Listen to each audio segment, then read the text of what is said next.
그 영혼들이 죄와 사망에 울부짖도록 만드는 그 일, 그게 복음의 역할. 율법을 예수 믿는 복음으로 해석해야 된다. 예수님을 믿고 하나님께 나아가는 그 문이 좁은 문이다. 아멘. 그래서 지금 이제 온 세상이 탄핵 정국이다 이렇게 볼 수 있죠. 두 개의 정당, 두 개의 지금 두 파가 서울 한복판에서 엄청나게 한국 전체가 지금 큰 싸움이 벌어지고 있습니다. 이렇게 세상은 두 개의 세력이 존재해요.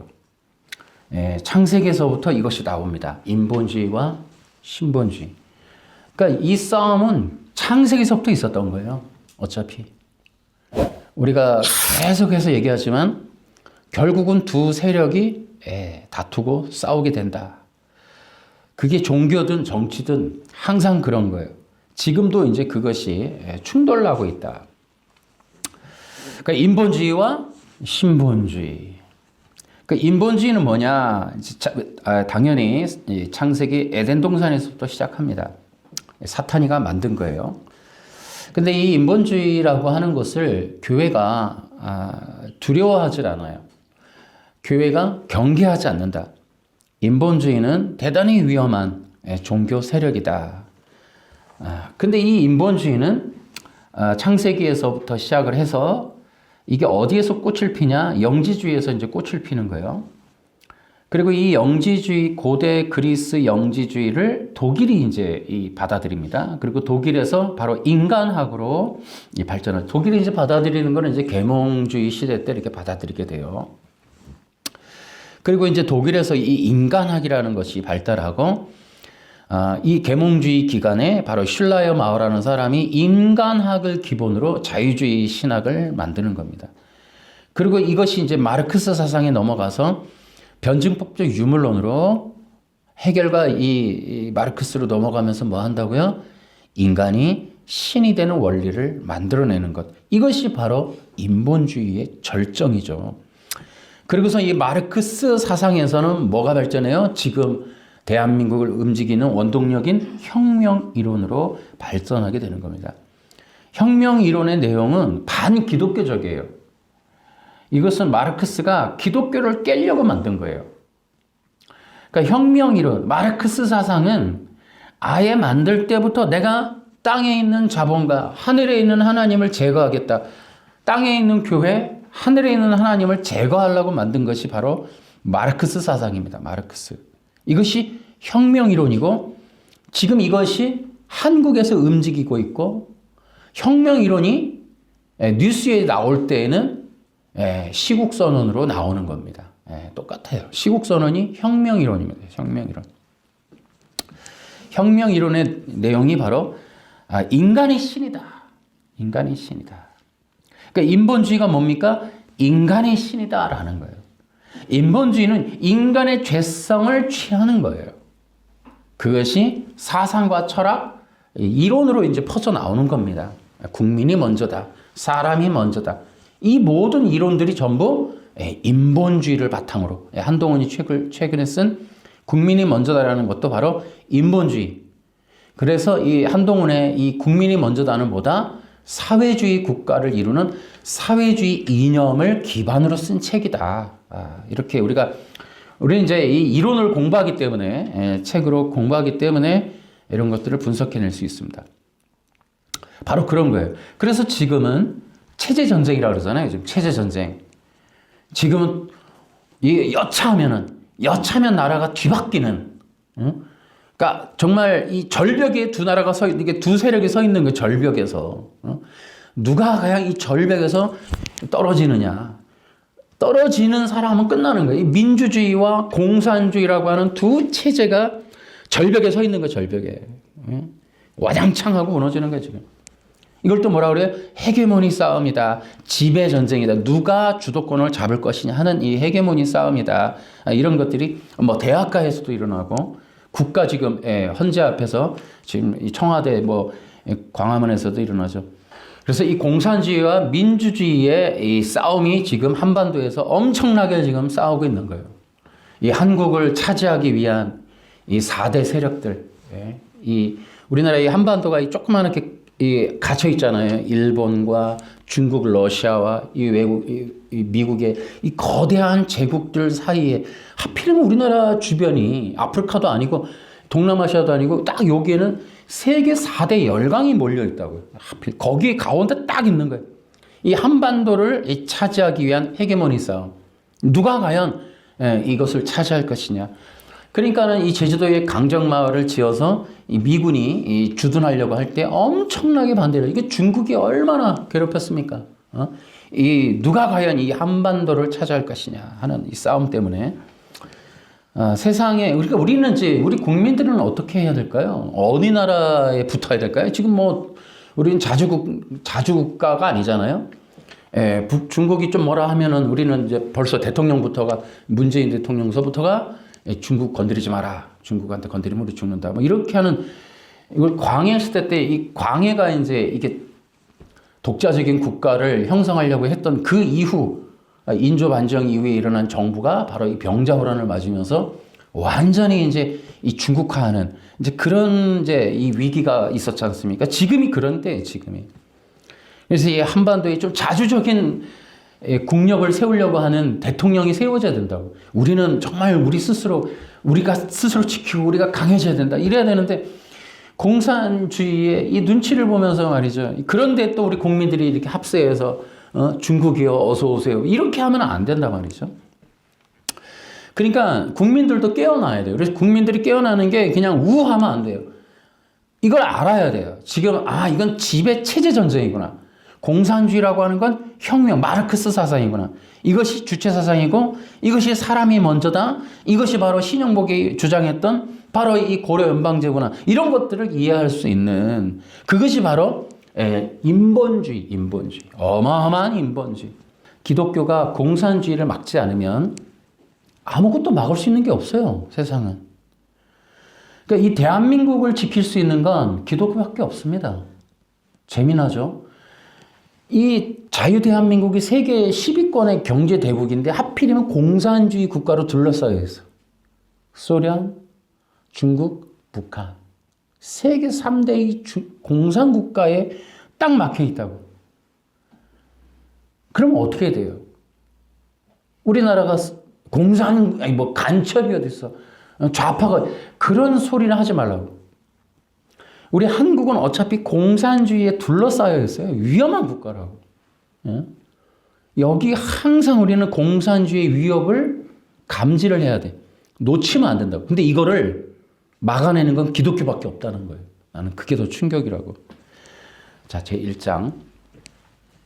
이제 분별과 구별. 두 개의 세력과 두 개의 종교에 대해서 한번 봅시다. 우리가 영상 사역을 하고 있는데요. 이게 꽤 오래됐어요. 근데 시작에서부터 우리가 분별과 구별에 대한 이야기를 했고요. 그래서 저도 이제 종교의 영을 분별하자 이런 이제 모토로 시작을 한 거예요.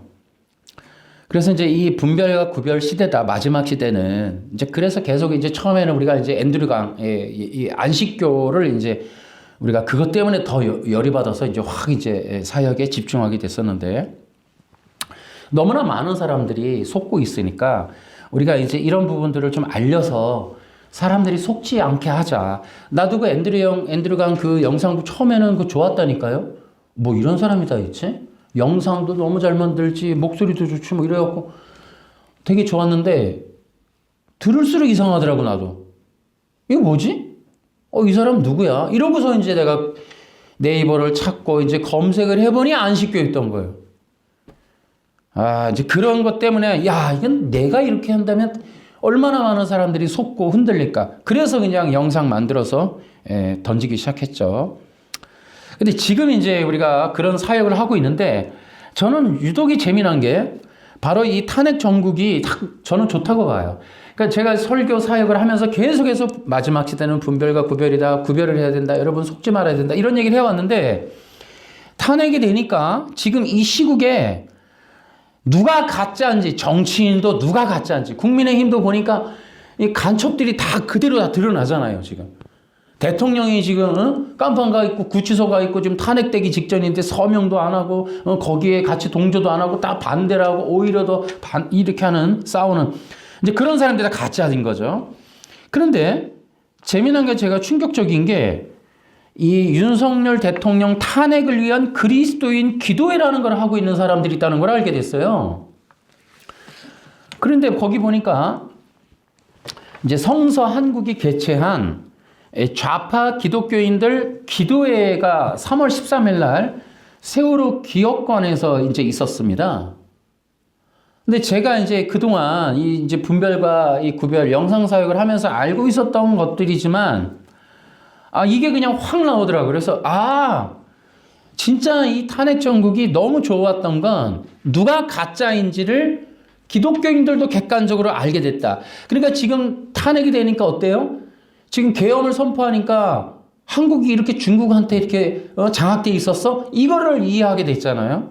그럼 계몽이 됐다 이러는데 저도 이 개헌이 되고 나니까 이 좌파 기독교가 얼마나 득세를 하는지 이 사람들이 수면 위로 딱 이렇게 올라온 것 같아서 야 이거는 어떻게 보면 좋다. 그러니까 분별과 구별이 속도를 냈다. 더 급격하게 일어났다. 이제는 그들이 누구이고 어떤 가짜들인지를 이해하게 됐다. 이런 것들을 좀 저는 생각하게 됐습니다. 좌파 기독교는요. 이 마르크스 사상에 기반한 혁명 사상가들이에요.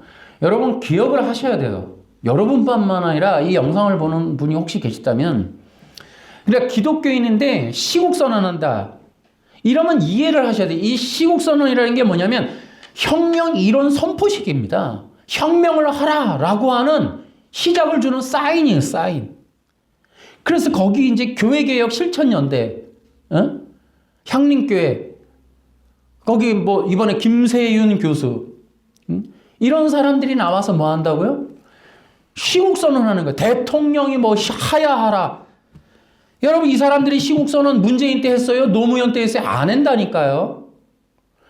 그런 때는 안 해요. 내려오면 안 되죠. 오히려 공산주의를 또 퍼뜨려야 되니까. 그러니까 이명박 박근혜 지금 이 윤석열 대통령 때만 시국선언 하는 거예요. 그래서 내려오라는 거예요. 왜? 혁명을 하는 거예요. 뒤집는 거예요. 정부를 전복하려고 하는 거예요. 근데 이 사람들이 나서서 사인을 주는 거예요. 다 이제 준비해라. 전복할 전략이 이제 시작된다. 빵빠라밤 하고 선언하는 게 바로 이 명동이나 이 광화문이나 이런 데서 가끔씩 목사님들이 이 현수막 들고 시국선언. 이게 뭐다?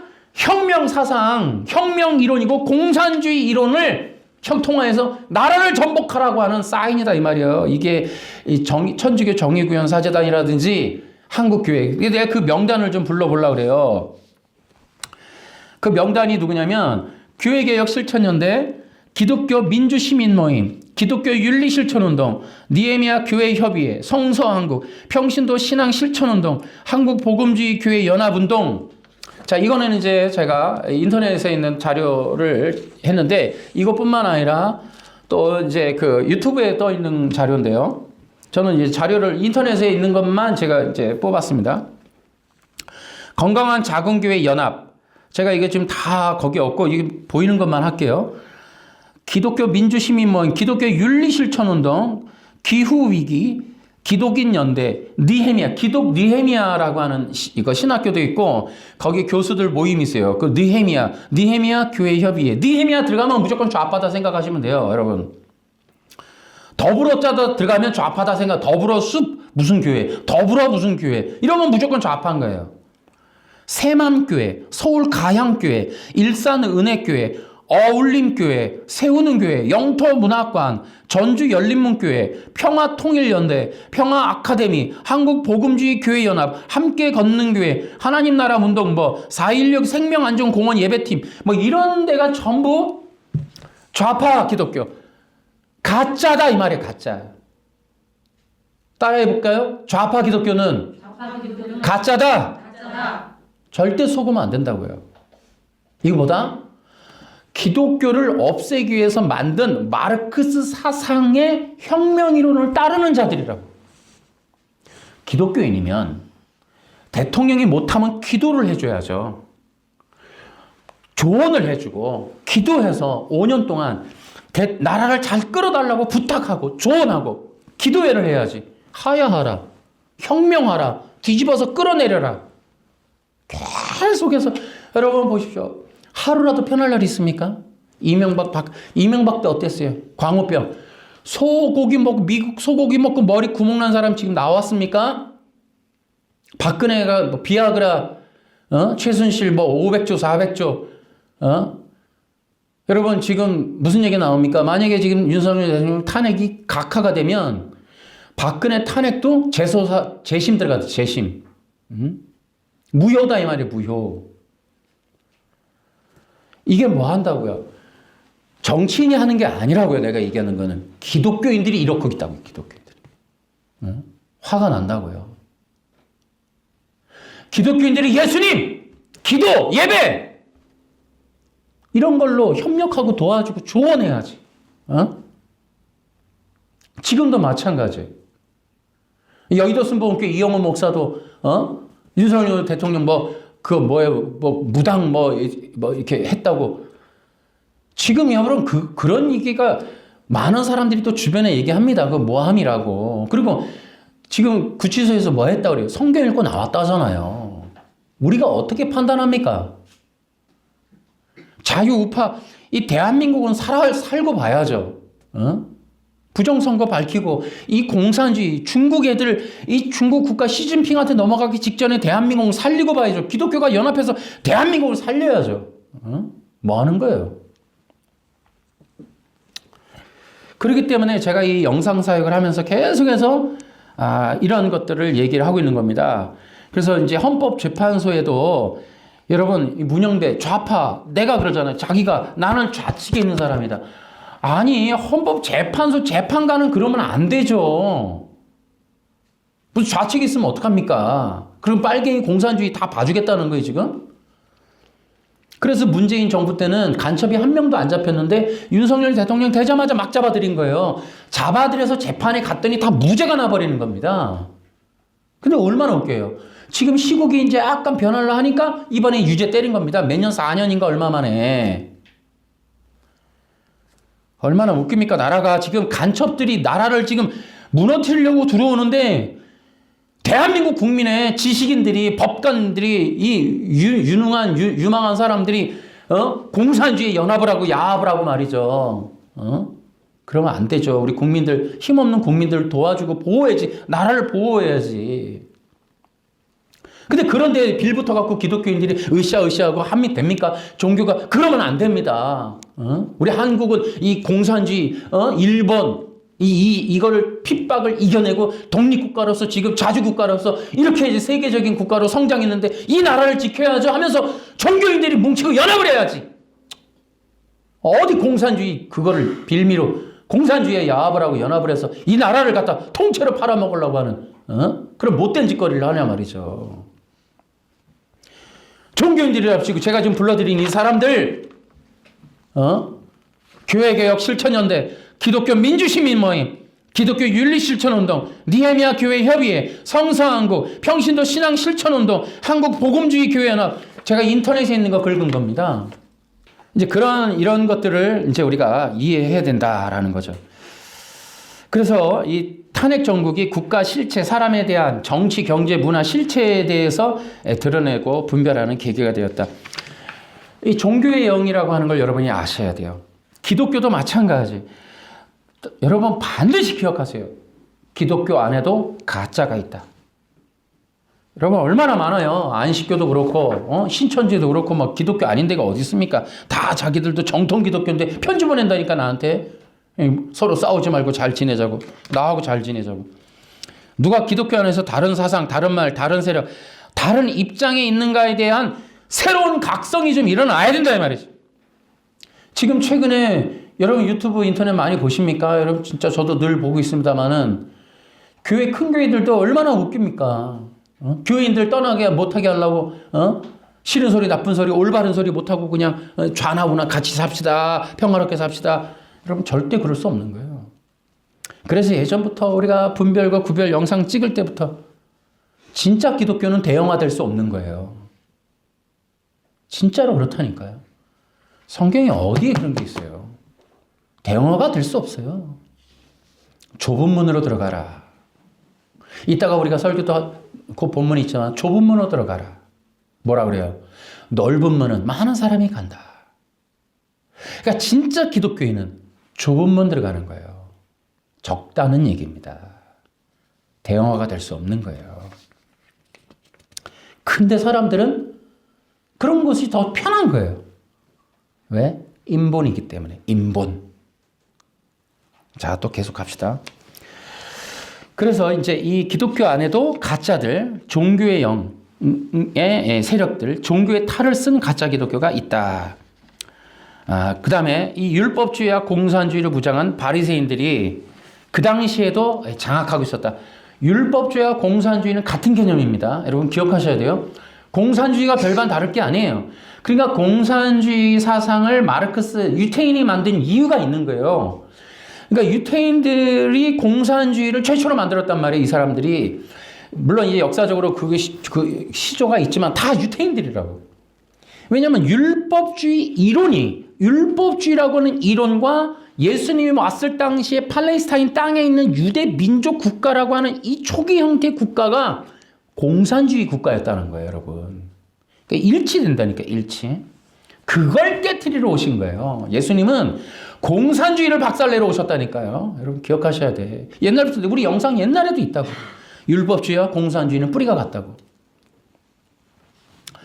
구원론에 있어서도 항상 두 개의 입장이 공존합니다.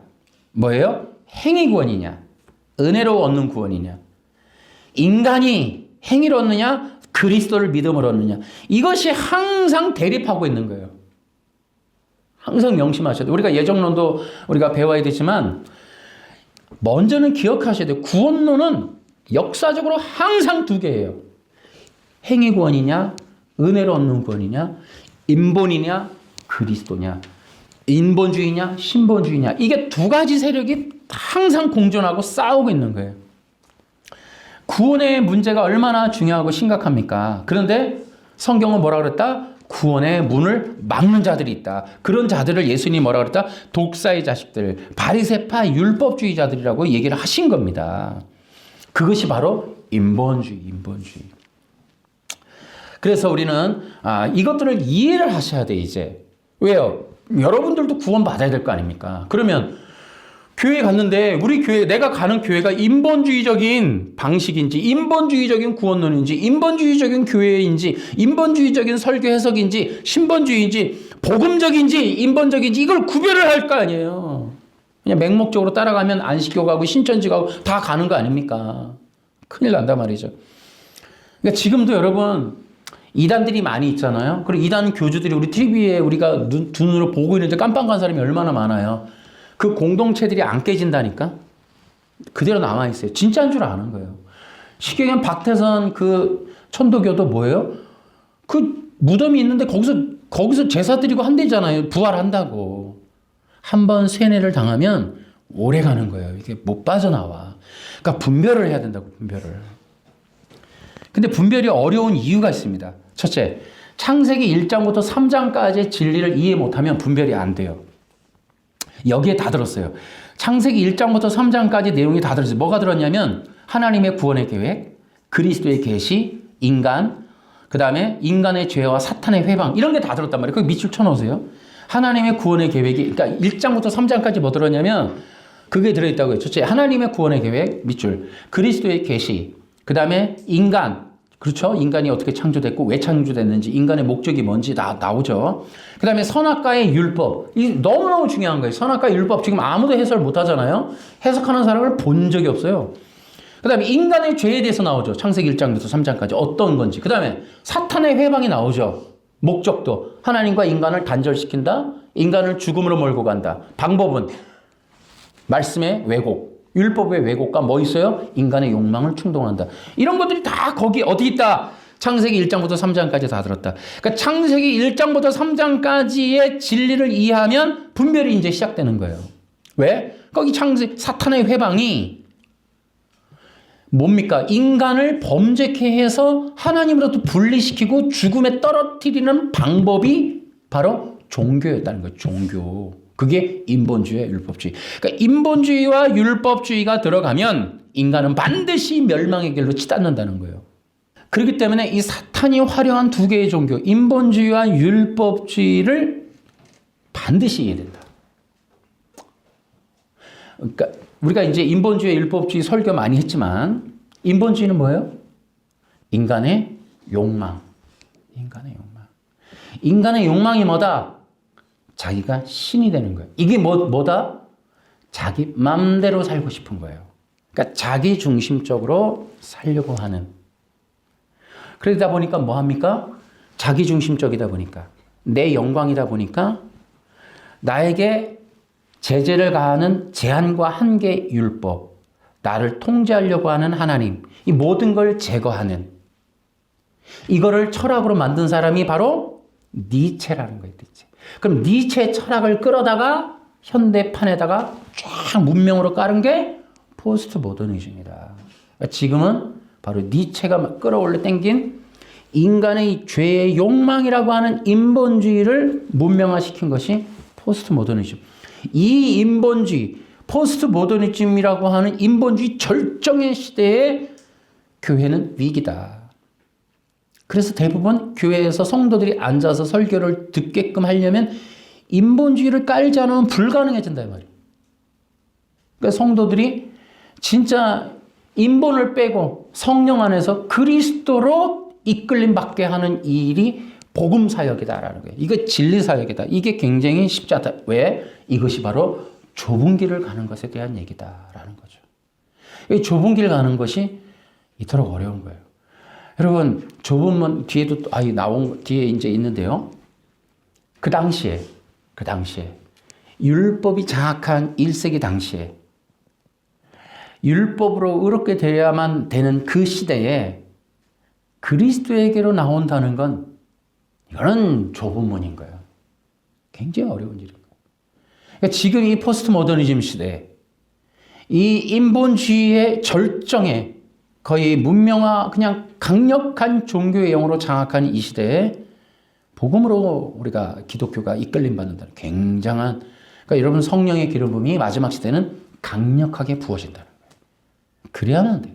그래서 어떻게 한다? 우리의 패러다임이 바뀌고 우리의 거듭나는 영혼이 되고 새 마음 새 영이 되고 정말 이 완전히 판이 뒤바뀌는, 판이 완전히 바뀌는 그런 역사가 아니고서는 쉽지 않아요.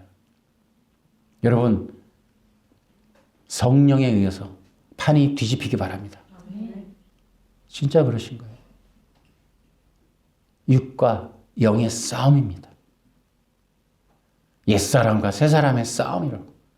나라고 하는 자아와 성령의 은혜가 싸우는 거예요. 이 예배가 성령의 이끌림 받게 되길 바라요.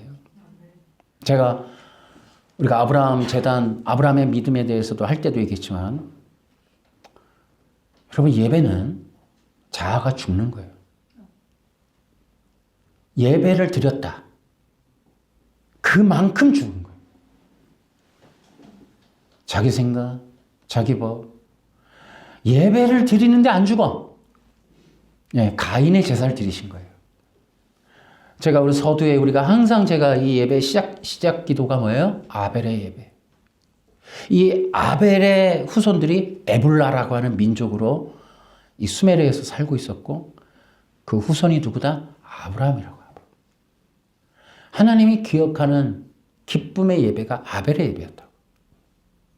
그 아벨의 예배가 회복되는 것이 요한복음의 수가성 여인에게도 기억되는 예배였다고. 영과 진리의 예배.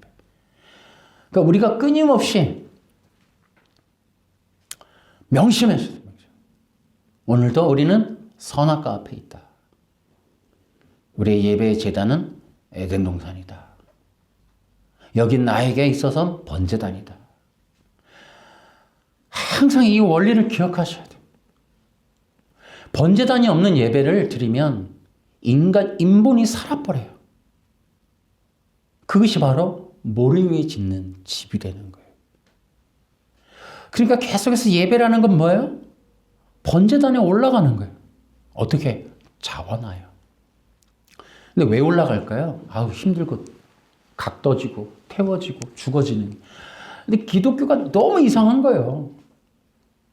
아니, 성공한다, 잘 된다 하는 얘기를 30분 동안 하기도 벅차실 텐데 굳이나 이런 얘기를 하시냐 하는 이런 패러다임이 안 맞는 거예요. 왜 이런 얘기를 할까요? 왜 예배는? 예배는 위로받으면 되는데, 위로받고 좀 힘을 받으면 되는데 왜 죽어야 하는 걸까요? 왜 그럴까요? 바로 죽어야만 성령이 부어지는 거예요. 여러분, 갈라디아서 3장 14절에 뭐라고 돼 있어요?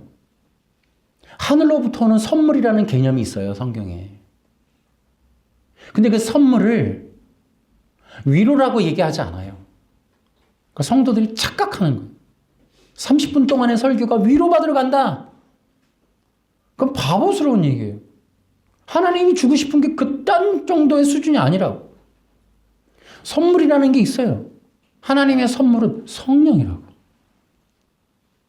그러니까 영적이지 않은 거예요, 여전히. 나에게 필요한 것만 찾는 거예요. 인본이다 보니까 내 것, 지금 당장, 내 가족, 내 월급, 내 필요한 욕구, 이런 것만 얻어질 수 있으면 은혜다라고 생각하는 이 인본이 떨어지지 않기 때문에, 이 수준이기 때문에 이방인인 거예요. 갈라디아에서 보면 유대인들은 그 수준에 머물지 않는 거예요. 생명이라고 하는, 의로움이라고 하는, 하나님의 자녀됨이라고 하는 것이 그들 신앙의 동기 안에 있는 원동력.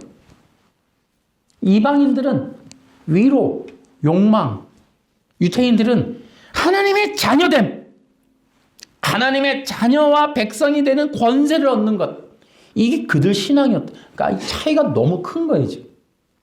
이걸 이렇게 고리를 파놓은 종교적인 전략들이 숨어 있습니다. 이게 신학적으로. 이방인들이 구덩이에서 못 나오게 만든 그것은 우리의 탓만은 아니에요. 아까도 얘기했듯이 부역자들이 있다고, 부역자들이. 우리도 충분히 유대적이고 성경적이고 구약적이고 히브리적인 신앙을 충분히 가질 수 있는 기회들이 많았어요. 근데 이걸 원천적으로 다 막아놓은 거예요. 그러니까 우리는 이거 전부 설교를 예화로 만들어갖고 위로를 준다고, 해답을 주고, 방법 주고, 원칙을 주느라고 성경을 다 쓰레기통에 버려버린 거예요.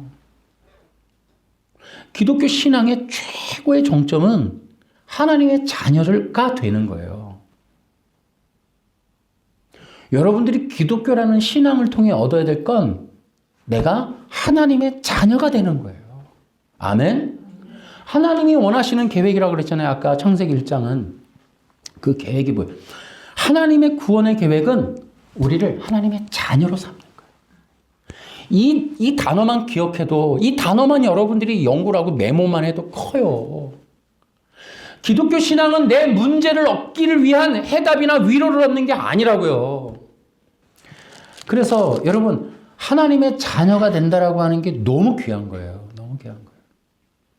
그러니까 유대인들은 그 자녀가 된다라는 것만으로도 충분했어요. 그러니까 구약이라고 하는 역사는 하나님과 그 백성 간의 언약의 관계가 어떠한지를 보여주는 거예요. 이 땅에 하나님이 정말 언약으로 묶어놓은 그 백성들과 어떻게 살기를 원하시고 그 백성들에게 주고 싶은 게 뭔지를 보여주고 있는 거예요. 그래서 우리 기독교는 교회에 오면은요, 교회에서 변하게 돼요. 그러니까 뭐 사람이 변하는 게 아니고, 보세요. 우린 육적인 지향이고, 땅적인 지향이고, 이 세상적 지향이잖아요. 근데 이 성경이라고 하는 거라든지 복음을 통해 어떻게 한다? 육이 아닌 영으로, 여기가 아닌 저기로, 땅이 아닌 하늘로, 여기가 아닌 영원한 곳을 향한 패러다임이 바뀌는 거예요. 지향점이 바뀌고, 방법이 바뀌고, 목적이 바뀌고, 스타일이 바뀌고, 패러다임이 바뀌는 그런 일들을 계속 배워가는 거예요. 그래서 어떻게 한다고요? 요즘 말로 예비하고, 단장하고, 준비하는 거예요.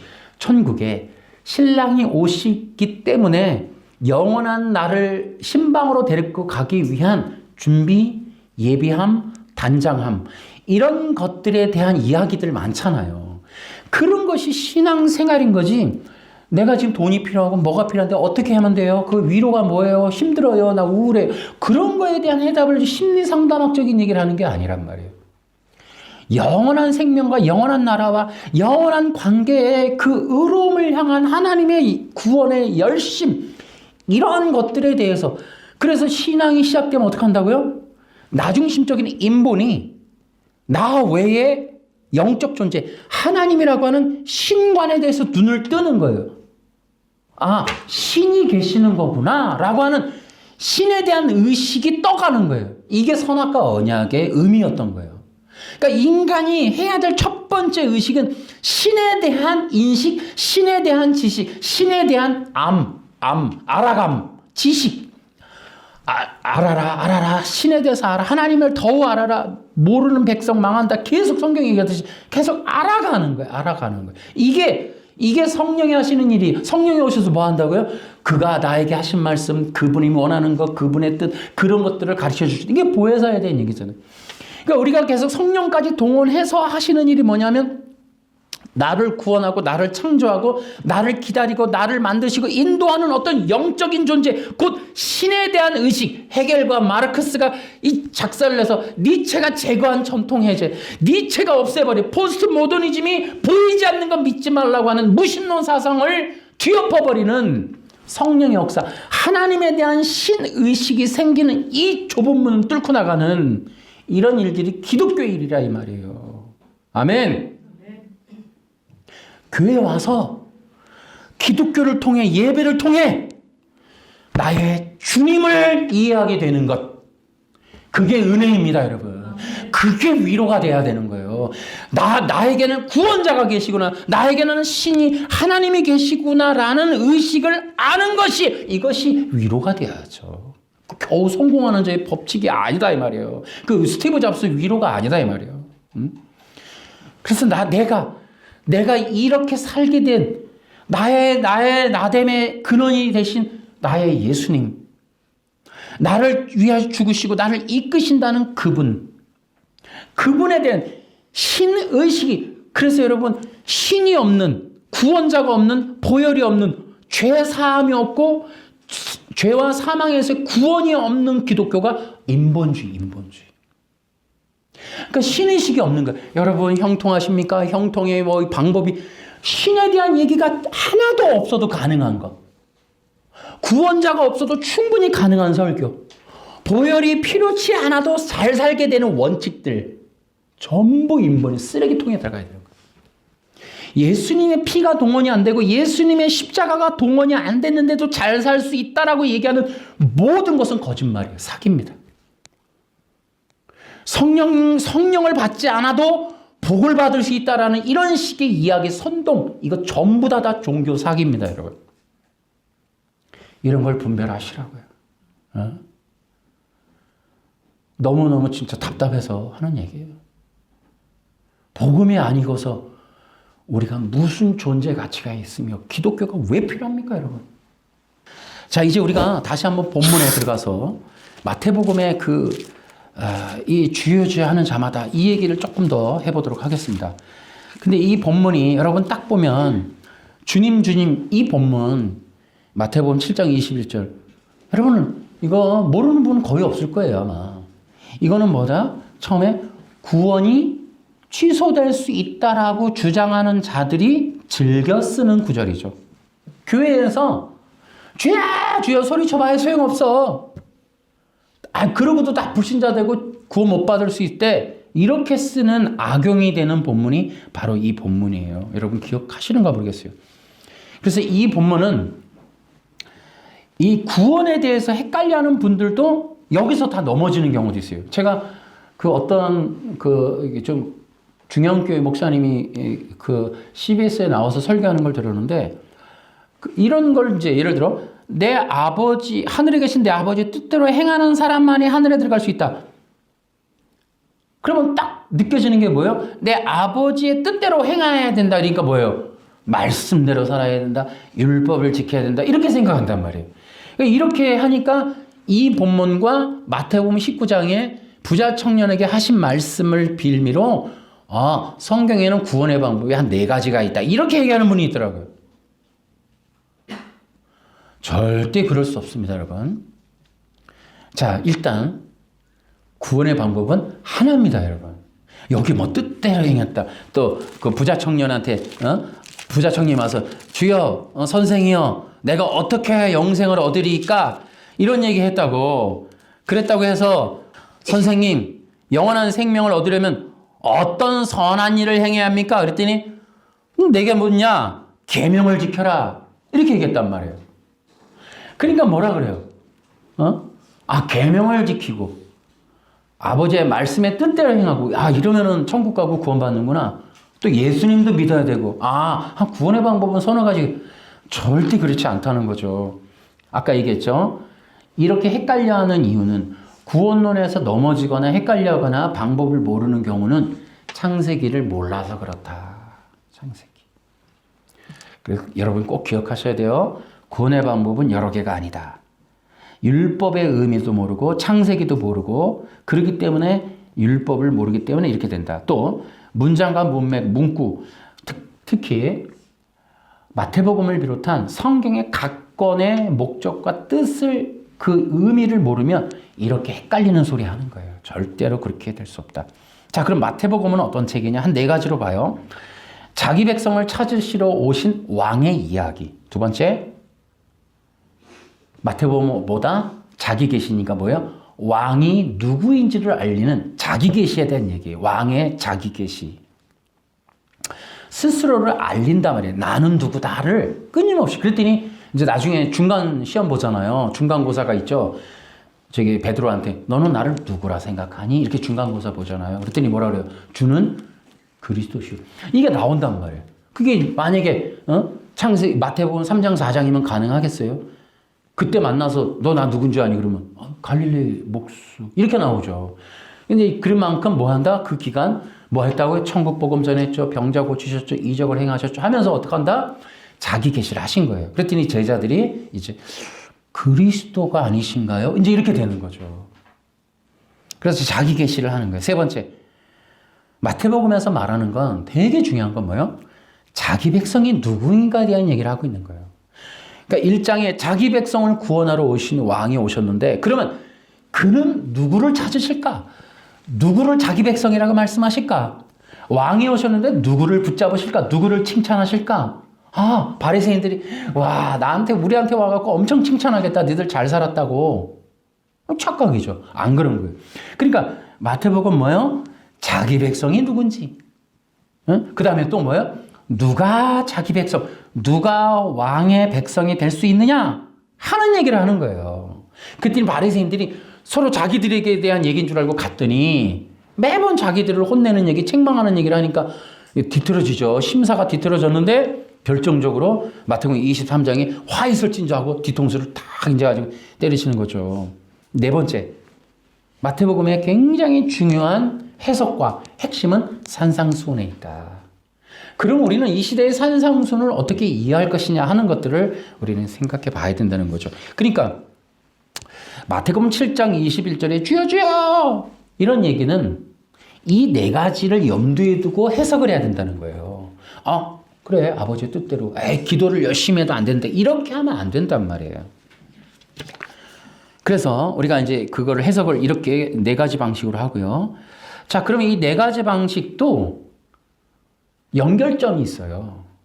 그러니까 여러분들이 평신도이긴 하지만 우리가 이제 성경을 떠나서는 기독교 신앙이 세워지지 않잖아요. 그러면 항상 기억을 해야 되는 성경 신학적인 원리를 여러분들도 아셔야 된다고. 최소한 몇 가지는. 첫째는 구원의 이야기를 하고 있다는 걸 기억하시라는 거예요. 성경은 구원 얘기다. 두 번째는 뭐예요? 약속, 테스타멘트. 그러니까 성경이 테스타멘트잖아요. 뉴 테스타멘트, 올드 테스타멘트. 이 약속에 대한 거를 잊지 말아라 하는 거예요. 아시겠습니까? 항상 명심해요. 제가 이게 간단하게 지난번에도 설명해 드렸듯이 테스타멘트 약속이잖아요. 이게 유언이라는 뜻이거든요. 이게 뭐예요? 이게 뭐냐면 하나님의 자기 백성에 대한 약속인 거예요. 이거 모르시는 분들이 꽤 많은데 그래서 여러분들이 기억하셔야 돼요. 이 언약과 구원, 약속에 대해서. 그래서 하나님의 백성들을 만든다는 이 약속. 자, 다음 페이지에. 하나님은 거룩한 백성, 의로운 백성을 만드신다. 이것이 계획이에요. 이게 이제 그러나 조건이 있어요. 뭐야? 창세전 구속 언약이 뭐예요? 그리스도를 통해서 만들겠다라는 거예요. 그 백성들을. 그런데 그 내용을 어떻게 우리 인간들에게 알려주셨다? 율법으로 알려주셨다. 그래서 율법은 복음이며 언약이다. 그러니까 율법으로, 구약의 율법이라고 하는 형식으로 하나님의 계획과 목적을 알려주신 거예요. 그런데 그리스도를 통해 하는 이유는 뭘까요? 바로 그것이 거룩함 때문에 그래요. 그러니까 인간이 하나님처럼 거룩할 수 있는 방법 딱 하나, 예수님을 통해야 된다는 것. 그것 때문에 그렇게 구속 언약이 그리스도를 통한 언약인 거예요.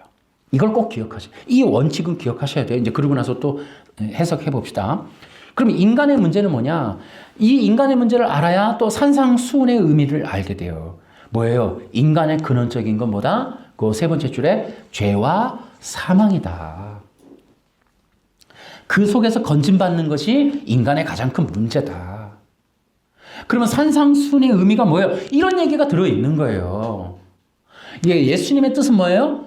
이 인간들을 죄와 사망에서 어떻게 구원할 것인가에 대한 얘기를 하고 있는 거예요. 그것이 또한 산상수훈인 거예요. 그런데 그 산상수훈의 의미는 뭐냐면 죄에 대한 각성을 시키는 거예요. 그러니까 죄에 대한 이론, 죄에 대한 그 뜻이 무엇인지를 알려주는 것이 산상수훈인 거예요. 왜 그래요? 아까 얘기했죠. 종교의 영 때문에 그렇습니다. 종교의 영이 뭘 해놨어요? 율법주의를 만들어 놓은 겁니다. 그러니까 율법주의는 뭡니까? 거기 그 밑에 그 바로 밑에 율법주의의 문제는 뭐냐면 인간의 행동 교정, 도덕과 윤리, 바른 생활 그런 것들을 통해 의를 얻는다, 거룩해진다 이렇게 얘기한 거예요. 그런데 어림없는 거죠. 인간을 거룩하게 하는 것은 율법적인 행동이나 교정 수칙이 교정이 아니다라는 거죠.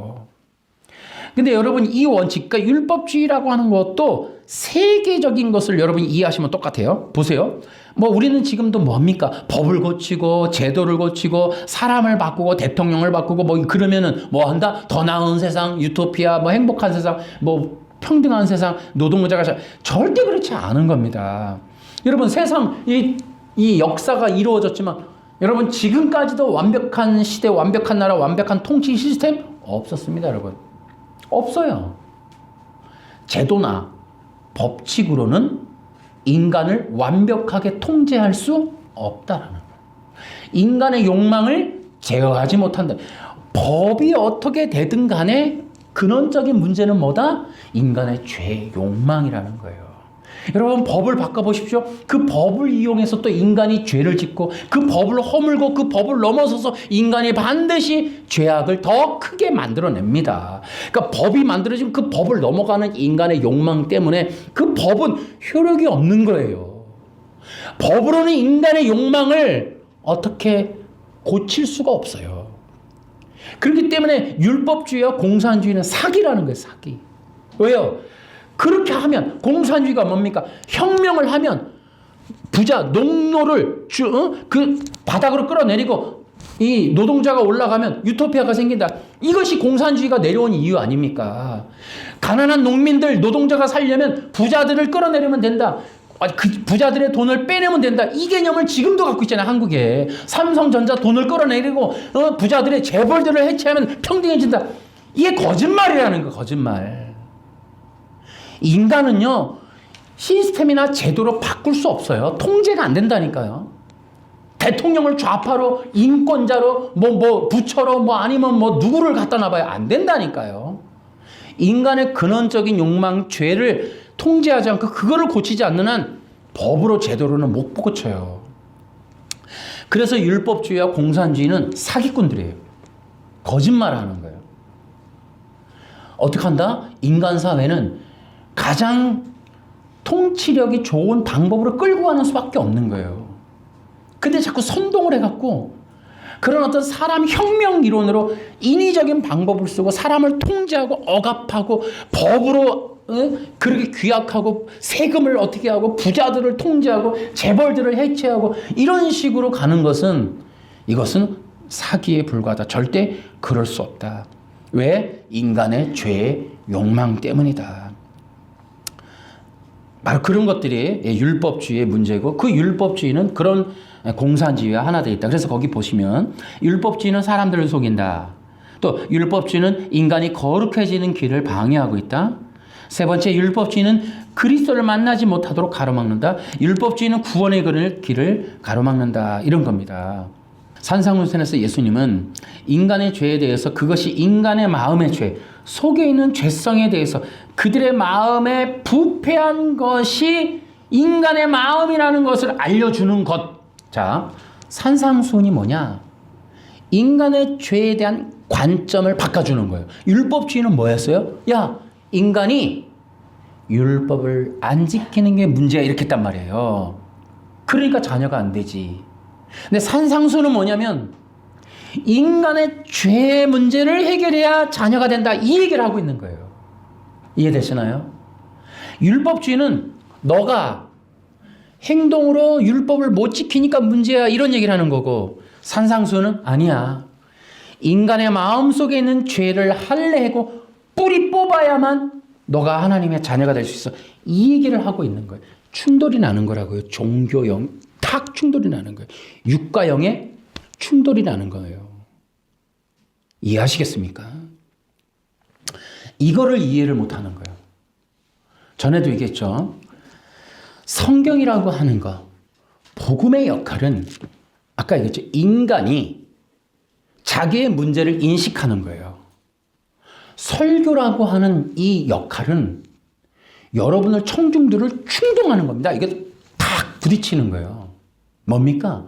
한 번도 들어본 적이 없는 내가 죄인이라는 사실에 대해서 선포하는 거예요. 충격을 먹는 거예요. 뭐야? 내가 죄인이라고? 아니 무슨 소리야? 내가 잘못한 게 없는데. 이렇게 청중들에게, 그러나 그들에게 이 죄에 대한 본질을 산상수훈으로 설명하는 거예요. 사람들이 구원 얻기 위해서는 두 가지가 필요하기 때문에 그래요. 하나는 죄인에 대한 각성이 필요해요. 죄? 내가 무슨 죄? 또 하나는 신, 구원자에 대한 인식의 눈을 떠야 돼요. 이 두 가지가 없으면 인본주의라고요. 죄에 대한 것과 구원자에 대한 인식이 없는 상태의 기독교 방식이 종교의 영이라고요.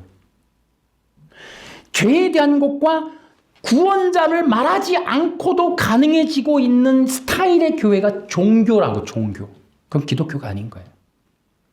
우리 주 예수님이 나를 위해서, 우리를 위해서 죄와 사망에서 우리를 구원해 주신다고 하는 이 개념을 정립해 주는 게 기독교 복음의 역할인 거예요. 그러니까 여러분들도 항상 기억해야 돼요. 그래서 예배를 통해 우리는 세상도 보지만 우리의 영이 깨어서 영적 세계를 지향할 수 있어야 된다고. 아멘. 이게 판이 바뀐다는 거예요. 지금 예수님의 이야기를 육으로 보면 안 되는 거예요. 영적 사역을, 진리 사역을 하는 거예요. 그 시대를 향해서 던지는 거예요. 종교를 향해서 돌을 던지는 거예요. 종교의 벽을 향해서 하나님의 강력한 선포를 하시는 거예요. 깨버리는 거예요. 인간이라고 하는 그 자기중심적이고 자기 소산물로 구원의 문을 만들어 올고 구원의 재단을 만들어 놓은 이 바벨 문명을 향해 이 예수님이 오셔서 산상수훈으로 깨버리시는 거예요. 그걸로는 안 된다고. 인간이 그 근원적인 이 속에 있는 이 뿌리에 대한 것을 해결하지 않고는 하늘나라에 갈 수 없다. 아버지를 만날 수 없다는 얘기를 하고 있는 거거든요. 드디어는 바리새인뿐만 아니라 두 가지가 드러나는 거예요. 이 진실이 던져지니 바리새인들은 경악을 하고 분노를 하고 실체가 드러나서 이 뱀의 이빨이 보이는 거예요. 그러나 그의 백성들은, 자기 백성은 그 메시지 앞에 반응이 어때요? 울며 불며 그를 붙잡는 거예요. 혈류병 앓는 여인처럼 주여 구원하소서라고 붙잡는 거예요. 이 죄에서, 이 죽음에서 우리가 어찌 하오리요 하고 그때 그 구원자를 향하여 그 호소하며 외치며 붙드는 거예요. 어떻게? 목숨 다해 붙드는 거예요. 니고데모가, 혈병 앓는 여인이, 수가성 여인이 붙드는 거예요. 나를 구원하소서. 그것이 바로 예수님이 하셨던 복음 사역의 방법인 거예요. 죄에 대한 각성이 일어나면 청중들이, 성령 안에 있는 사람들의 반응은 딱 하나로 나와요. 주여, 나를 구원하소서. 예수님을 붙잡는단 말이에요. 자기중심적이었던 사람들이 돌아서게 되는 거예요. 그것이 산상수훈의 역할이에요. 이게 복음의 역할인 거예요. 그러니까 설교가 해야 될 영역이 여기까지인 거예요. 그러니까 설교를 통해 뭐 한다? 영혼들이 그리스도를 붙잡게 되어지도록 그렇게 역사를 하는 거예요. 성령님이. 그 설교를 통해 그 영혼들이 죄와 사망에 울부짖도록 만드는 그 일, 그게 복음의 역할인 거예요. 그 복음이 선포되면, 여러분이 성령 안에 있다면, 복음으로 인도함 받고 있다면, 여러분들 예배를 통해, 이러한 말씀을 통해, 산상수훈을 통해 구원자를 붙잡을 수밖에 없다. 남는 건 예수님밖에 없어야 돼요. 여러분 영혼에 꽉 차야 되는 건 붙드는 게 있어요. 붙드는 거. 오, 주여, 나를 구원하소서. 나는 주님밖에 내가 살 길이 없나이다 하고 붙잡는 게 있어야 돼요. 붙잡는 게. 그게 바로 그리스도. 그리스도가 구원의 통로, 구원의 문, 구원의 진리, 구원의 길이기 때문에, 그래서 나는 길이요 진리의 생명이다. 그래서 예수님만 붙잡는 거예요. 그게 성경에 나오는 복음사예요. 그 산상수훈이라고 하는 메시지를 통해 시대의 지축을 흔들어요. 지축을. 종교의 영에 장악된 그 장벽에 그냥 거기에 폭탄을 던져서 지축을 흔들어서 장벽을 허물어버리고 그 안에서 영혼들을 끄집어내는 그 일을 하시는 게 산상수훈의 능력의 말씀이다 말이죠. 그래서 그 말씀을 통해 뭐 한다고요? 내가 찾으러 온 나의 백성, 자기 백성은 속마음까지 거룩해진 진정 거룩한 나의 백성이다 라는 선언을 하시는 거예요. 율법으로 너희들이 스스로 의롭다라고 하는 거짓된 종교인을 찾으러 온 것이 아니다. 나는 자기 죄에 절망하고 울부짖는 나의 그 자기 백성을 찾으러 왔다라고 선언하시는 게 바로 예수님의 이 말씀이다. 그래서 율법과 율법주의로부터 이 붙들려 있는 그 백성들을 건지시는 거예요. 그래서 그 백성들을 건져서 그 백성들과 함께 연합하는 거예요. 근데 그리스도를 통해서 오는 백성. 그러니까 어떻게 해야 돼요? 그 백성들은 예수님이 메시아라는 사실을 믿고 예수님을 붙잡는 거예요. 채채시라고 하는 그 옥깃의 수를 붙잡는 거예요. 천국으로 통하는 문, 그것의 의미를 갖고 있는 그 채채를 붙잡는 거예요. 왜? 그리스도, 구원자. 그리스도란 말이에요. 구원자. 인간의 길로 하나님께 나아갈 것이냐, 그리스도를 통해 나아갈 것이냐 하는 때 그 혈류병을 앓는 여인이 붙잡았던 채채, 그 술, 옷깃이라고 하는 술, 그것이 뭐예요? 하나님께 가고 싶은데 당신을 통해 가고 싶습니다 라는 뜻이거든. 이게 멋지지 않아요? 하나님 앞에 가길 원하는데, 그래야만 내가 하나님의 자녀로서 의롭다 인정을 받을 터인데, 내가 하나님 앞에 갈 때 그리스도라고 불리우는 당신, 갈릴리의 나사렛 예수를 통해 가길 원합니다 하고 붙잡는 거예요. 그 의미로. 그게 유대인들의 신앙이란 말이에요. 그것이 우리가 믿어야 될 메시아라고 하는 분에 대한 신앙인 거예요. 예수 그리스도. 그래서 우리가 예수 그리스도는 뭐예요? 나를 천국으로 인도해 주실 분, 나를 하나님 앞으로 나아가게끔 인도하시는 길이 되시는 분, 그 길로 가야 길을 잃지 않아요. 예수님을 통해 가야만 완전하게 이룰 수 있는 길. 그래서 그분이 나의 길이다라고 하는 그 신앙이 바로 유대인들의 신앙이었다는 거예요. 아멘. 여러분 이 신앙이세요? 이렇게 하셔야 돼요. 예수님을 통해야만, 단 하나의 길밖에 없어요. 예수님을 통해서 가는 길 외에는 다른 길 없습니다. 이 신앙만이 여러분을 생명으로, 여러분이 모래 위에 짓지 않는 반석 위에 집을 짓는 방법이 예수님을 붙드는 겁니다, 여러분. 아멘. 그 신앙을 형성하기 위하여 몸부림쳐야 된다. 그러니까 거짓된 걸 피해야 된다. 거짓된 걸 분별해야 된다 이 말이에요. 우리 이 시대에 예수님 외에 다른 걸 말하고 다른 거를 자꾸 주장하고 다른 걸 말하면 어떻게 떠나야죠. 떠나야죠. 바벨론에서 나와야죠. 그런데 우리가 왜 그리스도를 통해야만 할까요? 그 그리스도를 통하는 것.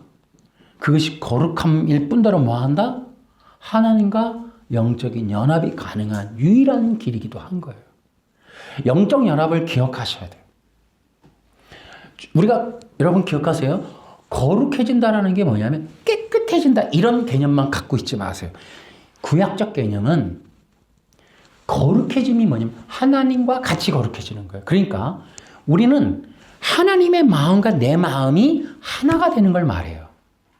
그러니까 단순히 깨끗하면 도 닦으면 돼요 가서 그런 개념이 아니고 그리스도를 통해서 하나님과 같은 마음, 하나님과 같은 생각, 하나님과 같은 연합된 의식, 하나님과 같은 그러한 존재가 되어지는 것. 그것을 바로 우리가 거룩함이라 얘기하는 거예요. 그 거룩함은 구별되며 이 세상과 같지 않은 하나님과 같은 거룩함을 말해요. 그것이 바로 하나님과의 영적 연합, 아버지와 자녀의 관계성. 이러한 관계성, 영적 연합의 관계는 거룩함으로 맺어지는 거예요. 그것을 우리는 영적인 연합이다 그러고 그것은 하나님과 내 마음이 합하는 거예요. 근데 이게 여러분 편하게 들리지만 원래 이것은 영적 충돌이 나요. 왜냐하면 여러분 성령 받지 못한 자들의 마음은 어때요? 자기중심이란 말이에요.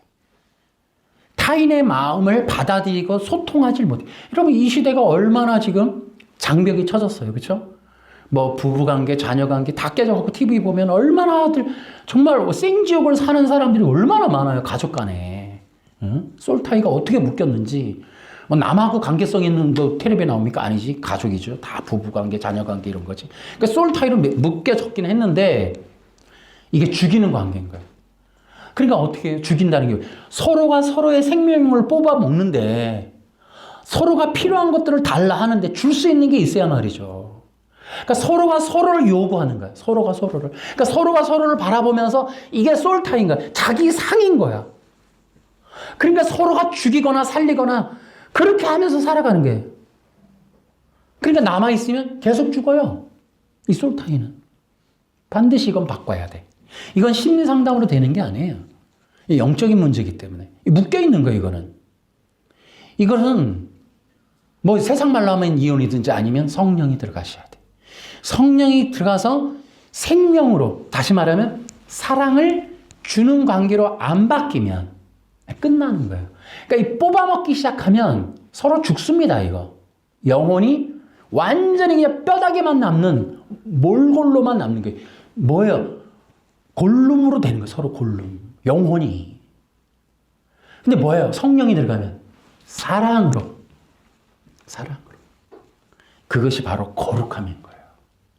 그러니까 우리는 성령의 역사하니까 어때요? 미워도 다시 한번 사랑하는 거예요. 긍휼히 여겨주는 거예요. 베풀어주는 거예요. 나를 버려 그에게 주는 거고. 내가 희생하여 저 사람이 영광이 나타나게, 저 사람의 빛이 드러나게, 저 사람이 더 아름다워지고 저 사람에게 역사하는 하나님의 빛이 더 승화되게끔 그를 향한 베풀어주는 마음, 헌신하는 마음들을 뭐라고 그러는데 우리는 사랑이라는 거예요. 사랑이라는 건 뭐냐면 나를 준다라는 거거든요. 아가페. 이거는 뭐냐면 준다라는 게 영광과 기쁨이라고 제가 말씀을 드렸잖아요. 그러니까 내가 저 사람을 사랑한다는 건 뭐냐면 저 사람 되게 만들어주는 거야. 저 사람이 더욱더 하나님의 사랑으로 빛이 나게 해주는 게 사랑인 거예요. 사랑해 이게 아니고 이게 덮는 게 아니에요. 그러니까 덮는 건 사랑이 아니에요. 이게 뭐예요? 스토커는 덮죠. 계속 덮는 거예요. 자기 발 아래 이용해 먹고 탈취해 먹고 착취하고 짓밟고 이런 것들은 사랑이 아니에요. 구속이지 구속. 자기가 자기 아래에 지배하는 거. 그래서 이 솔타이가 성령이 들어가야만 관계는요. 인간관계는 성령이 아니고서는 그냥 생족됩니다. 이거 서로 귀하게 사랑으로 연합하는 이것이 바로 이 그리스도를 통한 관계성이에요. 그러니까 어떻게 돼요? 우리가 나는 뭐 하나님만 예배하고 살아야 되나? 그게 아니라니까요. 하나님의 뜻은 나를 빛나는 자녀로 만드는 거예요. 탕자의 비유에서도 아들이 돌아오니까 어떻게 해요?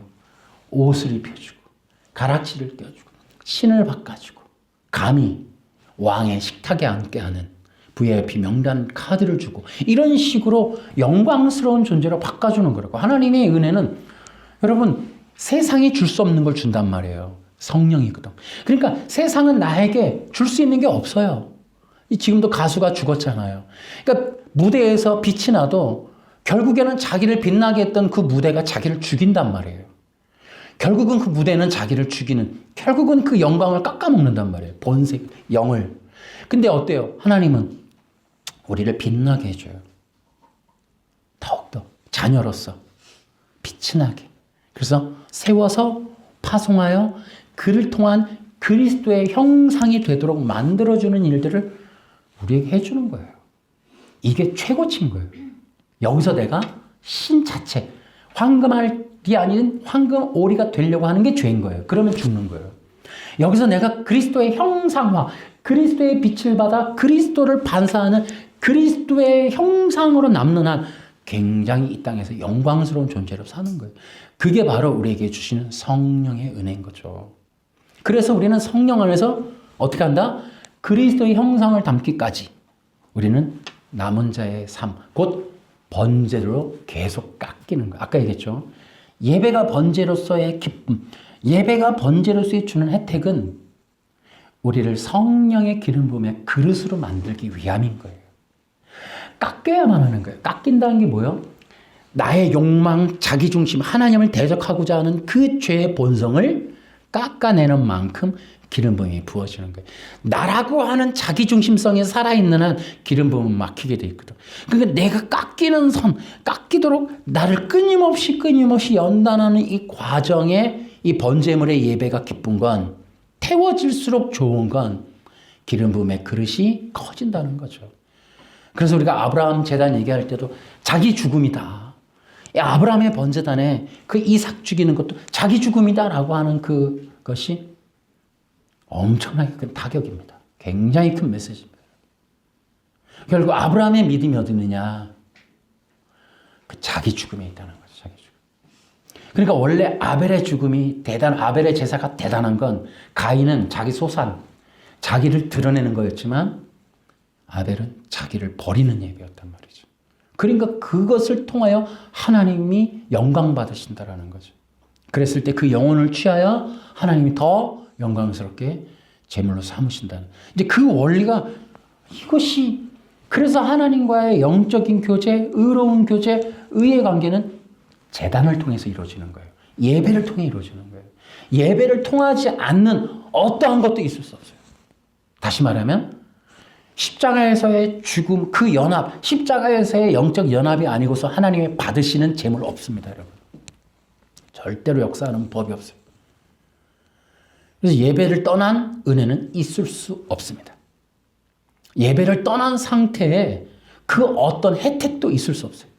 예배를 떠나고서 얻을 수 있는 하나님의 선물은 없습니다. 그렇기 때문에 지금 더 귀한 거예요. 이 시대에 진정한 예배자를 찾는다. 여러분 오죽하면 찾아요.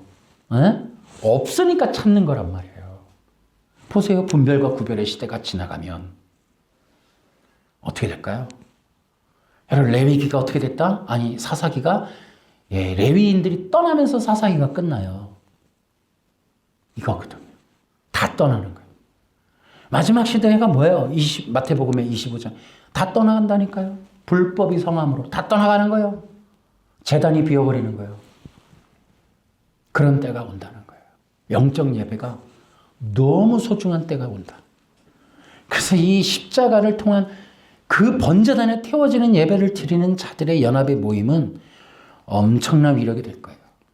하나님이 그곳에 임재하실 거니까. 그런 것들이 소망이 되는 것, 그러한 예배를 향한 열정이 식지 않는 자들, 그들이 하나님이 찾으시는 자녀들이라니까요. 아멘. 자녀들이라고 그냥 이렇게 하는 게 아니에요. 자녀들이 누구냐? 예배자라는 거예요. 아멘. 그래서 자녀의 특권, 영광, 그 기쁨이 있지만 그 자녀들은 그 기쁨으로 예배를 더 드리는 거예요. 예배를 향해 나아가 제단을 수축하기 위해서 제단 중심으로 나아가는 거예요. 이게 얼마나 하나님이 바라시는 일입니까? 그런 것들을 통해서 우리가 이런 것, 이제 이 마태복음을 해석하면 된다.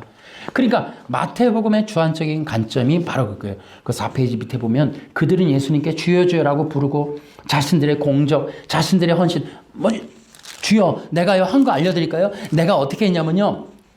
제가요 예언도 하고요. 주님의 이름으로 귀신도 쫓고요. 내가 주님의 이름으로 기적도 베풀고요. 산상수훈하고 안 맞는다고요. 다시 말하면 내가 하는 일에 대한 것을 하나님이 보는 게 아니라고요. 내가 가진 능력에 대한 기준치로 하나님이 평가하는 게 아니라고요. 내 속을 보신다고요. 그럼 마태복음 뒤에 가니까 우리가 더럽게 되는 게 뭐냐? 입에서 나오는 거냐? 아니. 입에 들어가는 게 아니라 나오는 것이다. 이 속에 있는 것 때문에 우리는 속에 죄악이 들어있다. 그것을 깨끗하게 해야 된다. 그래야 인간이 깨끗해진다. 라고 하는 것처럼 사람들은요, 보십시오. 이게 인본주의거든요. 앞으로의 종교의 방향이 이럴 거라고요. 대부분이 이렇게 될 거라고요. 교회는 뭐 하느냐? 여러분들에게 능력을 주고 기적을 체험하게 하고 기적의 능력의 은사를 주고 뭔가 여러분들이 신비 체험을 하는 그런 것들로 교회가 사람들에게 자꾸 그런 걸 퍼포먼스로 주려고 하는 그런 분위기가 많아질 거라고요, 여러분. 속지 마시라고요. 아멘? 하나님의 자녀는 그런 걸로 분별되는 게 아니에요. 내가 가진 능력이나 외부적인 행동이나 내가 은사적인 능력이나 내 환경적인 거나 얻은 거나 이룬 일들에 대한 걸 평가하는 게 아니라고요. 우리 속이 거룩한가를 보시는 거예요. 그 다음 일은 모든 것은 더해지는 거예요. 보너스로 주는 거예요. 먼저 그 나라를 구하면 아버지가 해주시는 겁니다, 여러분. 내가 능력을 갖는 게 아니라 아버지의 능력으로 이 땅에 승리하며 사는 겁니다. 바보가 되면 안 돼요. 내가 스스로 능력자들, 그게 사탄의 창세기 1장 얘기예요. 창세기 1장이 뭡니까? 네가 능력 가져, 네가 법을 가져, 네가 왕이야, 네가 선지자야, 네가 제사장이야, 네가 왕이기 때문에 네 능력대로, 네 말대로, 네 생각대로 살면 돼. 사탄이가 그랬더니 아담이가 넘어가는 거예요. 그런 종교에 빠지면 안 된다고요. 그러니까 여러분들 중요한 거는, 여러분들이 기준 가져야 되는 거는 복음을 전하느냐 안 전하느냐에 대한 것을 보시라는 거예요. 여러분에게 능력을 주는 것에 대한 기준으로 바라보면 속는다고, 여러분들은. 누구를? 어쨌든 그렇다는 거예요. 바리새인인지 어떤지 몰라도 여러분들이 속해 있는 공동체나 어디에 있든지 우리들의 눈은, 교회는 예수 그리스도께 여러분의 영혼을 끌고 데리고 가는 거에 집중해야지, 여러분들 육체 겉사람에게 세상이 존경할 만한, 부러워할 만한 능력을 장착해 준다라는 것에 속으면 안 된다고요.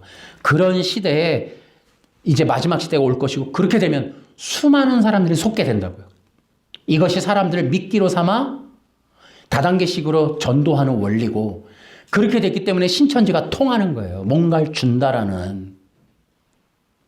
그래서 복음은 좁은 길이에요. 주는 게 없어요. 성령의 선물 외에는 없어요. 교회가 줄 수 있는 건 없다고요. 복음으로는 그리스도에게를 이끄는 것밖에 못해요. 그래서 복음을 전하는 자는 다 핍박을 받아요. 능력을 선포하는 적그리스도는 환영을 받아요. 마지막에 적그리스도는 인류에게 환영받습니다, 여러분. 목회자는 능력으로 환영받는 게 아니에요. 목회자는 좁은 길을 걸어가며 예수님을 전하는 능력밖에 없는 거예요. 그래서 핍박받거나 소외되는 거예요. 이거 외에는 기름 부음이 부어지질 않아요. 복음을 전하는 선에서 죽는 거예요, 그냥. 그래서 외롭죠. 세상 사람들이 주어지는 명예와 영광이 없으니까. 근데 그런 것들을 메꾸기 위한 인본적인 프로그램들이 동원되지 않는 것도 중요한 거예요. 여러분들이, 그러니까 기독교인들이 그런 거에 잘 속게 돼요. 프로그램에. 프로그램이 없으면 교회 못 가요? 안 가요? 여러분 굉장히 중요한 거예요. 만약에 교회에 교육 프로그램이나 셀이나 아무것도 없다면 예배 드리러 갈 거예요? 교회가 나를 향해서 교육적인 프로그램이 없다 그래도 교회 가서 예배할 거냐고요. 그러니까 그럼에도 불구하고 복음으로 여러분들이 움직여질 수 있는, 예배에 헌신할 수 있는 여러분 그런 예배자들이 되는 것 너무너무 중요한 거예요. 인본과 세속과 율법이 싹 빠져도 그런 거 없이도 하나님 앞에 온전한 예배를 드릴 수 있는 그런 예배자가 되는 거. 그게 성경적이에요. 제가 볼 땐 그래요. 그러니까 우리가 육신적인 인본에 매이지 않는 게 너무 중요하고 거기에 속지 않는 게 중요해요. 성경에 나오듯이 마지막에 계속해서 자기중심적인 능력과 은사 중심적인 사람들이 많아질 가능성이 굉장히 많습니다. 왜? 미래가 너무나 암울하니까. 미래가 너무 보이지 않으니까 점치는 일이나 뭐 무속이나 은사나 예언이나 이런 거에 치중할 가능성이 많아요. 여러분 그냥 내일 일은 난 몰라요. 주님께 맡기고 하루하루 주님께 순종하며 사세요. 지금 우리가 해야 할 일은 예배하는 거예요. 제가 부목사로 있을 때, 전도사로 있을 때 우리 목사님이 성도들이 막 뭘 이렇게 질문을 하면 항상 강단에서 그런 얘기 하세요. 그런 얘기 하지 말고 여러분이 아는 건 트럭이 6대분이야. 그거나 하셔. 이런 얘기를 하시더라고요. 그러니까 우리는 너무나 많이 듣고 알아요. 근데 우리가 방향을 못 잡고 할 일을 잘 몰라. 그래서 율법이라고 하는 게 어떤 의미인지 아까 얘기했듯이. 그래서 여러분 주여 주여 하는 자들에 대한 얘기 굉장히 중요한 얘기예요. 그렇기 때문에 아버지의 뜻이 뭐예요? 내 아버지의 뜻은 뭐예요? 마음속에 있는 죄를 씻는 게 아버지의 뜻이에요. 5페이지. 그리스도의 피로써 죄를 씻고 덮는 것이 아버지의 뜻이에요. 그런 것이 없다면 아버지 앞에 못 서요. 그러니까 아버지의 뜻이 뭐예요? 내 아버지의 뜻대로 행하는 사람. 그러니까 아버지의 뜻이 뭐다? 마음속에 있는 죄를 씻는 게 아버지의 뜻이고 아버지처럼 거룩하게 되는 게 아버지의 뜻이에요. 그럼 어떻게 거룩해요? 피로써 정결케 돼야 되죠. 그건 이미 구약에서부터 배워왔잖아요. 이 백성들이. 구약에서부터 알고 있잖아요. 그걸 하라는 거예요. 그거를. 모래 위에 지은 집이라는 게 뭡니까? 신앙생활을 하는데 자기 행실, 도덕, 자기중심적, 자기 행위, 겉모습, 윤리, 도덕, 자기가 세워놓은 자기 스스로 만든 기준에 의해서 나는 이만하면 되겠지라고 생각하는 신앙, 그게 모래 위에 짓는 집이에요. 당연히 하나님의 자녀가 아니죠. 그러니까 이 성경의 원리대로 해야 되는 거예요. 하나님의 자녀가 되는 건 육이나 혈통이나 법이나 규칙이 아니란 말이에요. 그런데 여전히 뭐예요? 신앙을 모래 위에 쌓으려고 한단 말이에요. 어리석다 이 말이에요. 그러니까 이런 식으로 모래 위에 쌓는 신앙이 아닌가 두려워해야 된다고요. 우리는. 내가 10년, 20년, 30년 신앙생활 했는데 내 신앙이 이거 모래 위에 짓는 집이 아닌가? 의심. 아니 난 나름대로 그래도 교회 갔으니까 괜찮겠지. 아니라고요. 의외로 대한민국 기독교에 너무나 많은 부분이 인본이고 율법이라서 그리스도 중심이 아닌 경우가 너무 많아요. 정말 그리스도 중심이 뭡니까? 그냥 그리스도가 아니라니까요. 십자가. 그러니까 이게 자신이 한번 거듭나야 돼요. 저 그 밑에 나와요. 또 부자 청년 얘기가 나왔죠. 부자 청년도 뭡니까? 계명을 지켜라. 그러면 구원받는다. 그랬더니 계명을 지켜. 나 계명 다 지켰는데요. 근데 왜 근심해요? 아니라니까요. 계명을 어떻게 했다? 그 청년의 마음속에 적용을 하니까 죄가 드러나 버린 거예요. 자기 욕심이 드러나는 거예요. 자기가 마음으로는 계명을 지킨 적이 없게끔 나온 거예요. 그러니까 근심하는 거예요. 뭐예요? 마음으로 내 욕망으로는 계명을 지켜본 적이 없는 거예요. 이 괴리감을 겪게끔 하는 게 복음이라고요. 분명히 내가 육적으로는 아무 문제가 없이 계명 잘 지켰는데 내 영적으로 내 영혼이 스스로 양심이 한 번도 계명을 지킨 적이 없음을 아는 거예요. 이 충격타가 전해지는 게 복음인 거예요. 그러니까 안식교는 복음이 없는 곳이다라고 보면 되는 거예요. 복음을 전했으면 그들이 토요일 날 11시 교회 간 걸로 구원난 받았어. 이 의식을 가질 수가 없는 거예요. 복음을 전했으면. 근데 안식일도 마찬가지. 나 11시 예배. 내가 갔다는 11시 예배, 1시간 행동. 그게 내 구원이라고 착각하게 만드는 거예요, 지금. 뭐예요? 모래위에 집 짓잖아요. 그것이 잘못됐다고요. 내 영혼이 예수님의 피로서 정결케 되어지는 십자가의 죽으심과 부활이라고 하는 그 진리가 율법이라는 거죠. 그 율법. 그 율법을 지킴, 아버지의 말씀대로 행함이 바로 그걸 의미하는 거라고요. 그걸 말해주질 않는 거예요. 그걸 해놓고는 껍데기로 아니야 율법 지키는 거야. 성경에 있는 바리새인들과 똑같은 이야기로 사람들을 속이고 있다 이 말이에요. 그걸 그렇게 해석하면 이게 너무너무 중요한 영과 육의 분리점이야. 창세기 마태복음 7장 21절이. 그러니까 이 문구를 이 구원의 취소로 악용하는 자들이 많은데 이것도 뭐예요? 율법을 바리새인들처럼 해석하기 때문에 그래요. 여러분 기억하세요. 말씀을 율법을 인간의 행동 행위로 적용해서 다 해버리면 구원은 취소되게 돼 있어요. 그러나 이걸 복음으로 해석하면 거듭남으로 해석하면 구원은 완전한 거예요. 아멘. 내가 나중에 이제 구원 취소 시리즈 하겠습니다만 바로 그런 거예요. 그래서 바리새인들처럼 몸으로 행동으로 지키는 이 율법 지킴, 이거는 절대 거짓 신앙이다. 이걸 따라가면 안 된다. 율법을 뭐 한다? 예수님 믿는 복음으로 해석해야 된다. 다시 한번요. 율법을 예수 믿는 복음으로 해석해야 된다. 아멘. 따라해봐. 율법은 예수님을 믿고 거듭나고 구원받는 복음으로 해석해야 된다. 그래야만 바리새의 율법주의자들의 이런 스타일, 이런 말에 속지 않게 되는 거예요. 그래서 여러분 좁은 문 나오죠. 거기에 바리새인보다 더 나은 의의를 가져야 된다. 윤리적으로 완벽해야 된다. 이런 것은 아니에요. 그리스도를 통해서 완전한 의로움을 얻을 수 있다. 이 얘기가 그 당시에 좁은 문이에요. 이해하시겠습니까? 예수님을 믿고 거룩해질 수 있습니다. 라는 이 말이 좁은 문이에요. 그 당시에. 예수님을 통하여 하나님 앞에 가겠습니다 하는 게 좁은 문이라고. 예수님을 통해서 나는 하나님 앞에 이를 수 있습니다. 예수님이 나의 구원의 문입니다. 라고 하는 게 좁은 문이라고. 아멘. 따라해볼까요? 예수님을 믿고 하나님께 나아가는 그 문이 좁은 문이다. 아멘. 그래서 이 당시에는 이게 없는 거예요. 이게. 이렇게 가는 사람이 없는 거예요. 다 율법주의로 자기 중심으로 가는 거예요. 하나님 앞에 자기 이름, 그게 뭐예요? 바벨탑이거든요. 근데 반드시 구원의 문은 뭐다? 좁아요. 예수님을 통해 하나님 앞에 가는 이 길. 지금도 그래요. 지금도 교회들이 아까 내가 영적 분별 해줬잖아요. 가짜들. 전부 마르크스 인간학 인본주의.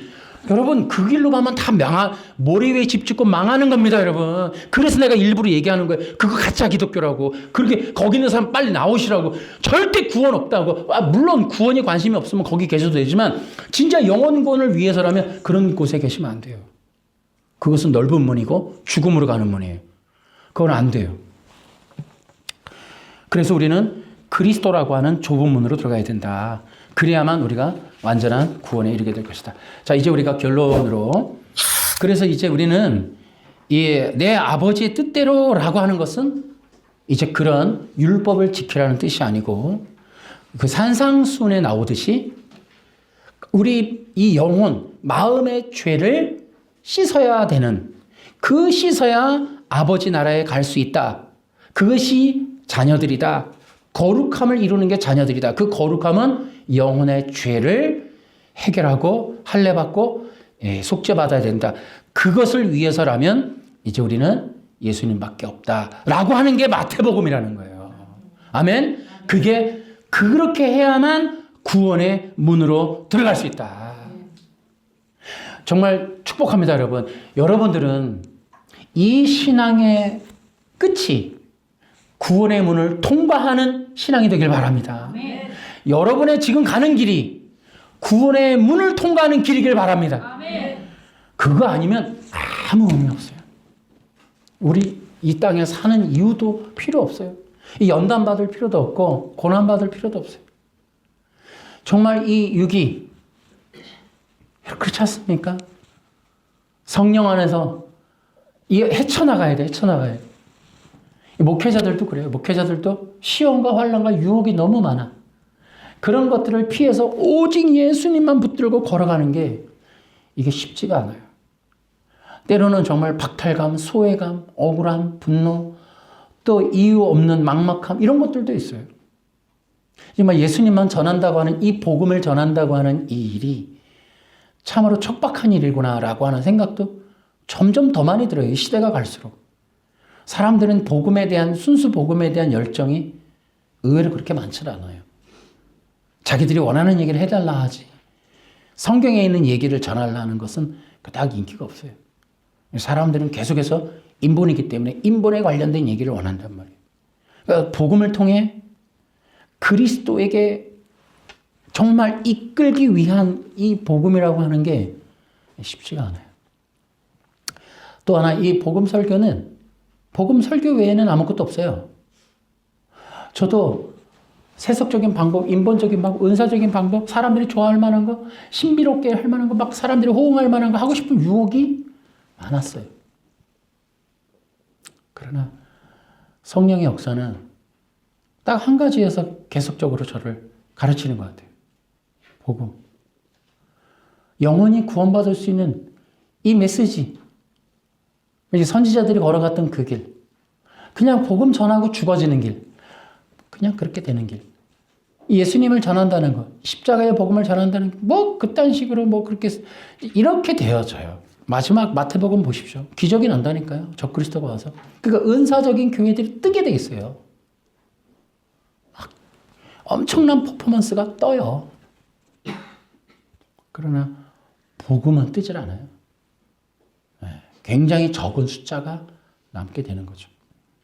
하지만 그럼에도 불구하고 계속적으로 외치는 거예요. 예수님 붙잡으라고. 아까도 얘기했듯이 이 복음의 메시지가 척박한 건 여러분이 불편한 얘기 할 수밖에 없어요. 우리의 영혼의 죄악의 문제를 얘기 안 할 수가 없어요. 날마다 예수님을 붙잡지 않으면 안 되는 것. 우리 예배가 번제단으로 있고 우리 평생이 번제단에 올라가는 그런 신앙생활. 아니 능력 좀 발휘하면 내버려. 한 번에 예언해 버리면 되잖아. 그냥 기도해갖고 확 그냥 기적이 나오면 되잖아요. 근데 성령님이 그렇게 안 하세요. 성령님이 우리를 번제단으로 이끄셔. 우리가 태워지길 원하셔. 그것이 앞으로의 관건이 아니겠나. 그래서 인본을 떨쳐내는 그리고 철저하게 율법을 떨치고 오직 그리스도 안에서 성령 받아 거룩하게 되는 백성 되는 것. 이것을 향하여 여러분들이 그리스도를 붙잡고 계속적으로 예배 제단으로 올라가시기를 주 예수님의 이름으로 축원합니다. 박수로.